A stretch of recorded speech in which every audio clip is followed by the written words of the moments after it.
Chaque homme porte en lui une horloge invisible. Elle ne fait aucun bruit, mais son tic-tac silencieux se fait sentir dans les moments de solitude. C'est ce murmure intérieur qui demande « Est-ce que ma vie avance assez vite? Est-ce ce que mes efforts construisent vraiment quelque chose de durable? Tout ce que j'ai sacrifié vaut-il la peine ?»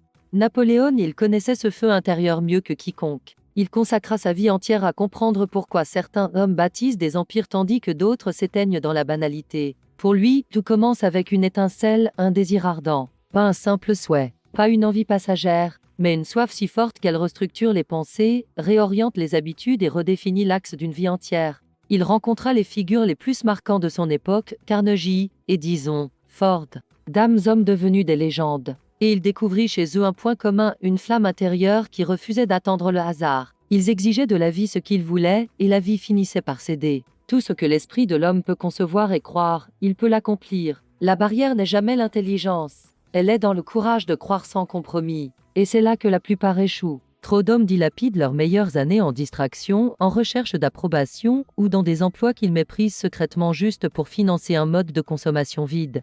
Il avertissait, personne ne peut s'épanouir dans une activité qu'il déteste en silence. L'énergie gaspillée dans ces illusions est en réalité le carburant de la créativité. Il appelait cela la transmutation de l'énergie intérieure, transformer des pulsions dispersées en force de création. Celui qui consacre sa vitalité à la discipline et à l'ambition entre dans la sphère de ceux qui changent le monde.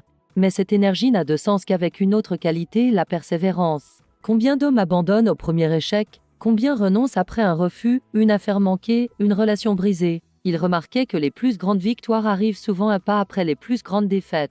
Celui qui abandonne ne gagne jamais, et celui qui persévère ne perd jamais. Le monde finit toujours par s'incliner devant celui qui se relève, qui ajuste, qui avance quand les autres s'effondrent. Il répétait un objectif n'est qu'un rêve doté d'une échéance. La différence entre celui qui agit et celui qui parle réside dans ce détail. Nous connaissons tous des personnes qui disent un jour « je ferai ceci », mais sans date, sans plan, sans action, ce n'est rien d'autre qu'un brouillard de regrets. Les vrais bâtisseurs de fortune décident vite, passent à l'action et corrigent en chemin. Non pas parce qu'ils ont toujours raison, mais parce qu'ils refusent l'immobilité. Il insistait, aucun homme n'érige une grande fortune seul. Aucun individu n'a suffisamment de savoir, d'expérience et de compétences pour bâtir un empire isolément. De là est né son concept du MAST, une alliance volontaire d'esprits puissants, capable de se défier, de s'inspirer et d'éviter la médiocrité. Alors il posait une question tranchante, qui siège à ta table? Sont-ce des gens qui rient de tes projets ou des alliés qui les agrandissent? T'incitent-ils à grandir ou t'endorment-ils dans une complaisance mortelle? Carnegie s'entourait de vices qui voyaient des opportunités qu'il n'aurait pas détectées seul. Ford s'appuyait sur des penseurs qui osaient contester ses certitudes. L'homme est le reflet des pensées dominantes qu'il accepte dans son esprit, écrivait-il. Les pensées sont contagieuses. La faiblesse se transmet. La force aussi. Mais même au sein du meilleur entourage, il reste une condition indispensable, la ténacité. Il observait que la ligne entre une fortune colossale et une occasion perdue est souvent aussi fine qu'un acte de persistance. Il ne désignait pas l'échec comme l'ennemi principal, ni la pauvreté, ni même le rejet. Pour lui, le véritable adversaire est la peur. Il en identifia 6, mais 2 détruisent plus de rêves financiers que toutes les autres, la peur du manque et la peur du jugement. La première murmure « ne prends aucun risque, ne quitte pas ton emploi, reste dans ta sécurité ». Elle enferme dans des vies limitées, des salaires maigres, des routines qui consument l'âme. Celui qui craint la pauvreté la porte déjà en lui, avertissait-il. La peur devient prophétie autoréalisatrice. Ceux qui l'écoutent prennent de petites décisions frileuses, évitent les occasions et finissent par créer exactement ce qu'ils voulaient fuir. Quand la peur de la critique, il était impitoyable, les opinions sont la marchandise la moins chère de ce monde. Pourtant, combien d'hommes bradent leurs rêves à cause de ce que pensent leurs proches? Ils veulent entreprendre, mais on les traite de fous. Ils veulent investir, mais on les décourage. Ils veulent se libérer, mais redoutent le jugement de leur entourage. Il affirmait, cette peur a étouffé plus de potentiel que toutes les faillites réunies. L'argent peut être regagné. Le courage, lui, est presque irréversible lorsqu'il s'éteint.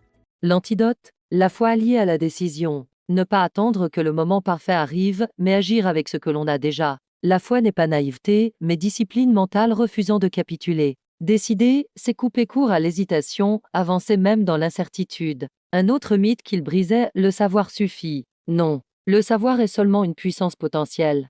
Il devient force lorsqu'il se transforme en plan et en action. Combien accumulent diplômes et certifications, mais restent pauvres et interchangeables? Seul le savoir spécialisé décuple la richesse, celui que d'autres ne peuvent pas facilement imiter. Il appelait l'imagination l'atelier de l'esprit. Toute invention, tout empire, toute fortune commence comme une idée. Mais l'imagination seule peut devenir poison si elle n'est pas dirigée. Beaucoup gaspillent leur créativité dans des rêveries de luxe et de plaisir au lieu de la transformer en projet tangible. La clé est donc garder l'imagination vivante, mais l'entraîner comme une arme. L'orienter vers des solutions, des valeurs à créer, des entreprises à bâtir. Les hommes qui préservent leur imagination même à un âge avancé continuent de prospérer, alors que les autres s'éteignent dans la routine. Il répétait, toute richesse commence par un but précis. Ceux qui réussissent organisent leur journée, leurs finances et même leurs relations autour d'un objectif central. Quand ce but devient obsession, les opportunités semblent s'aligner comme par magie. Il appelait cela la loi de l'attraction bien avant que le terme ne devienne populaire. Ce principe s'étend aussi aux relations. Beaucoup d'hommes perdent leur mission à force de vouloir plaire à tout le monde. Ils deviennent l'époux parfait, l'ami irréprochable, l'employé modèle et s'oublient eux-mêmes. Mais un homme qui vit sans objectif clair se laisse modeler par les attentes des autres et reste prisonnier de la médiocrité. Il notait aussi, les vainqueurs décident vite et changent rarement d'avis. Les perdants hésitent sans cesse et revoient leur choix à l'infini. L'indécision nourrit la peur, et la peur finit par gouverner. La vie punit l'hésitation. Le poste est donné à quelqu'un d'autre, l'opportunité disparaît, le respect s'évapore. Le remède est simple, décide, agit, ajuste ensuite. La prospérité appartient toujours à l'homme en mouvement. N'attends pas, répétait-il, le moment parfait n'arrivera jamais. Commence là où tu es et utilise les ressources que tu possèdes.